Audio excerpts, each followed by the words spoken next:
شعبان میں قضا روزے رکھنا۔ سوال: گزشتہ سال رمضان کے 6 روزے چھوٹ گئے تھے، میں نے اب جا کر شعبان کے آخری عشرے میں قضا روزے رکھنے شروع کیے ہیں۔ ابھی 2-3 روزے ہی رکھے تھے کہ لوگوں نے یہ کہنا شروع کر دیا کہ شعبان کے مہینے میں قضا روزے رکھنے جائز نہیں ہیں، کیا یہ بات صحیح ہے؟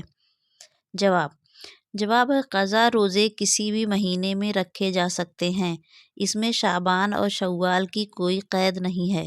روایتوں میں ہے کہ حضرت عائشہ رضی اللہ عنہ بسا اوقات بعض قضا روزے شعبان کے مہینے میں رکھتی تھیں، اس لیے آپ نے جو قضا روزے شعبان میں رکھے ہیں انشاءاللہ وہ اللہ کے ہاں مقبول ہوں گے اور قضا پوری ہو جائے گی۔